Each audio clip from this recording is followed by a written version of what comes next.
Welcome to Live Certain. Let's assume for a second that you're an $80 million company and you're looking to get to $100 million. You have a $20 million revenue gap. So how do you calculate how much money is tied up in your website? How much is trapped in your site visitors? It's a simple calculation. You take the unique website visitors and you multiply it by 10%, and then you multiply that number by the average cost per sale. So let's assume for a second that you have 5,000 visitors. We're going to resolve the identity on just 10%.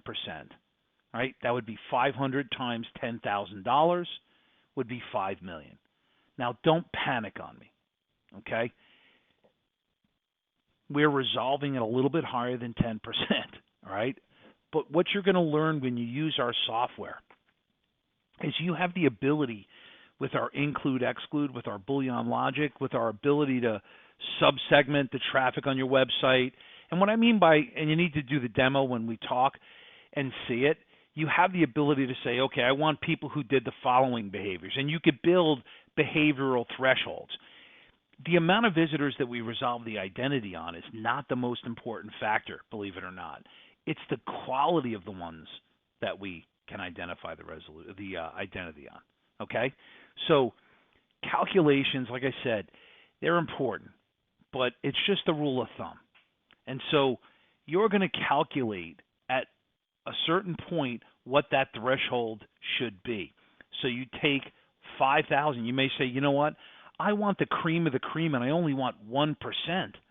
Right? Now you may look at that and go, why would I only want 50 people at 10,000? Because you know that those visitors, those $500,000 in revenue opportunity are more valuable to you before anyone else.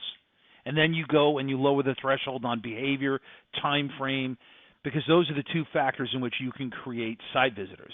How much or how little behavior, what combinations of behavior, and what time frames did they happen in. All right? And then you could then take that list and then further sub-segment by job title, by the type of company. Is it a small company, a large company, what SIC code they're in, what industry they're in, et cetera, et cetera. Because every one of you have different thresholds for what is a perfect ideal customer. And what SiteVisitor is going to allow you to do is calculate your revenue opportunity based on all those permutations. And I don't want you to panic, because when you become a client, not only are we going to train you on how to use the software, but we're going to train you on how to find your greatest probability of profits, your best use of your sales staff's time, okay, and your best dollar revenue opportunity today. All right? Book a call, get signed up for SiteVisitor. Talk to you soon.